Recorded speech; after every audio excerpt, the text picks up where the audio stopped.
My journey to a solar roof.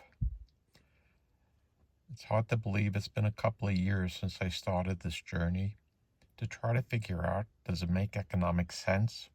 Or am I just buying a toy for myself? Uh, what does it make sense? So many people ask me, oh, you've gotten a solar roof. What are your thoughts? Boy, did I learn a lot. I'd like to share that with you all. Way back when, about 3 years ago, I had a roof that was somewhat damaged from Hurricane Sandy, was about 30 years old, was in need of replacement.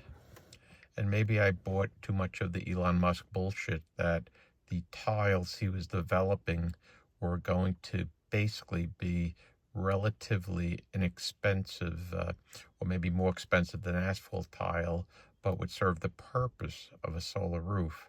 So I kind of patched things up and waited for him to perfect that. I guess the market is still waiting for that perfection.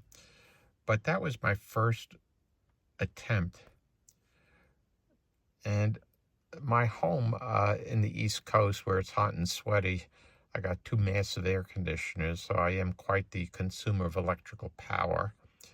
I mean, I've replaced all my lighting with LED lighting, so lighting-wise, that's really cut things down. I mean, blows me away that this chandelier used to take like 700 watts of energy, and now it only takes 40, and it beautifully lights up my vestibule. So I started with the solar search. One thing I didn't want, wife didn't want, was a solar roof that kind of looked like this. I don't know, I guess unless you want to like a virtue signal to your neighbors or something, I think this is fairly ugly and unattractive sitting on your roof. And I'm a techie and I just can't see that. Whoops, skipped way too far ahead of this glorious story. So I saw these Tesla roofs and I said, wow, it kind of looks like a real roof, and it has embedded in it the solar panels. I said, this is the solution. Will my roof hold out that long? So after I think the second or third generation, I decided to go on the Tesla website and get an estimate. And my understanding is buying a Tesla car is like this, very self-service, which I don't know if that makes sense for a roof. But I plugged in my address, I put down my $100 deposit, and they designed a 7.8 kilowatt solar roof for me, including one power wall, which you must get. There's no customization. You must get whether or not you need a power wall, want a power wall, you must have a power wall. But it was interesting. They put most of the tiles on the back of the house, only a few of them on the front. So that kind of said to me, okay, that's where most of the electrical generation is going to happen. So it was quite the educational process going through the Tesla process.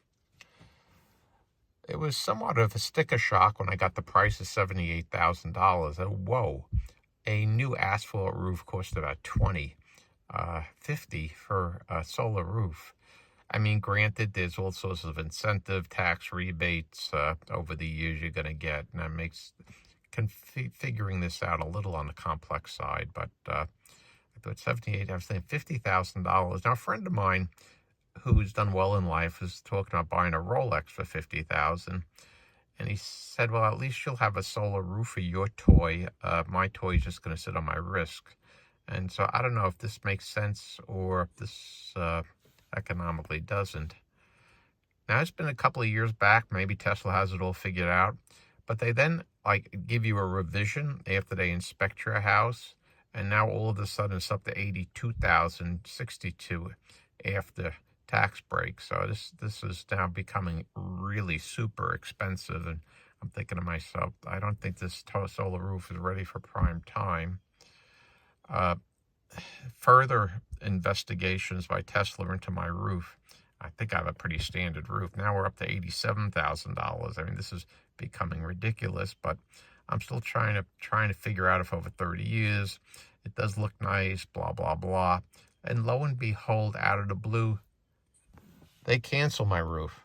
I just get a cancellation. I don't get my $100 back. I guess I could have applied for it. And that's where GAF comes in. And each state has different net metering rules, something else I learned. And the reason they canceled my roof was, and it's a long story, the short version is in New Jersey, you can only sell back 105% of the electricity that you've used the year before. So I didn't use enough electricity to make it worth their while. And part of it was some issues the utility had with my meter, and I don't want to get into all the dirty details there. But now I'm back to square one. I really need a roof. I've been holding out for this miraculous roof, and it's not going to exist. And I thought, GAF seems to have the next best thing. They have a very low profile roof. Most of it's going to be in my backyard, back roof, so it's not even going to be seen from the front of the house. I guess that's the answer. Well, the GAF installation went particularly well, along with my new roof, so I don't have to worry about my house leaking. Much lower price, too. This includes the asphalt tiles, too, so I kind of needed a new roof anyway, which is going to cost me over $21,000 for a new roof. So I said, okay, now we're talking a little reasonable. Notice in all of these return on investments, a lot of federal tax credits. There's about $6,000 a year based on for the first year anyway.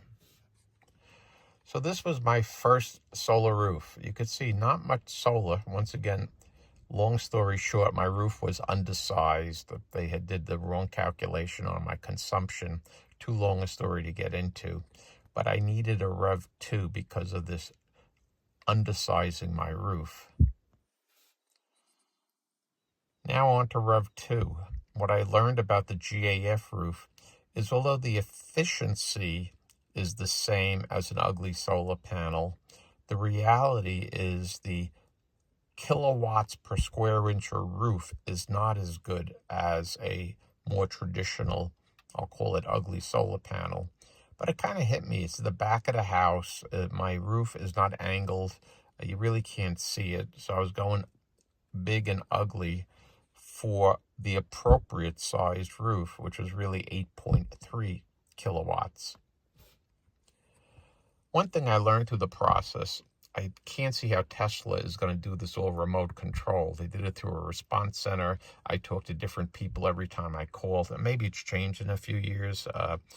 Instead, I really recommend working with a local contractor. And I picked a very great roofing contractor where roofing is their main business. And then they've branched out into installing solar. So they know about roofs, they know about solar, they're local, very responsive. So I think selecting the solar contractor is probably the most important thing. So that's the original roof, and that's my new roof with my solar installed in terms of phase 1 of the project. I wish I could have gone phase 2, this entire low profile approach. It just wouldn't have generated the power I needed. Plus it would have been expensive, as I would have had to rip up a totally good roof to put in these new tiles. It's also interesting, you end up getting rid of the 100-year-old electric meter that spins around, and they install a new digital one, because the digital one from First Energy has to be able to send power back into the grid and record that. Although we in New Jersey don't have very good infrastructure, it only kind of does tell you how much you've sent back, but that's about it. So this is my high-tech meter. And there's the conduit coming down from the roof into the meter. You could see that the first installation had one inverter, which is the control box. The second installation had to add a second inverter because it's two separate solar systems. Oops, skipped ahead a bit too much. Pardon my fat fingers. You actually see from the solar installation right to your box, basically. So you can see these panels, they're not as ugly as maybe the first generation, but they're not as pretty as the GAF panels. I give GAF credit for that. But back of the house, who's going to see back up there? So I didn't mind really destroying the aesthetics of this roof when it's really hard to see. What's interesting about solar is you get these apps. I got a different one from GAF than I have from Enbridge, which makes the inverter. This is kind of a really good winter day, right? Where I'm generating about 23 kilowatt hours the day before 18. And this is a summer day. What a difference, right? 39 kilowatt hours and the day before 31. So that's a challenge in the East Coast, right? We don't get the sunlight than if I was in Arizona. Here's from the GAF app. You can see a summer day from GAF is 10 kilowatts of power and only 4 in the winter. This is going to play into the economics. This is the lifetime. I'm going back on 23, and 24, I've generated about 6 megawatts of power. And my GAF in 2022, when I put it in, had 1 megawatt of power. In 23, 1.8 megawatts of power. And year to date, 1.4 megawatts. So in order to understand my electrical generation, I have to look at both apps. So I tried to put this all down in a spreadsheet so people say, gee, is it worth it?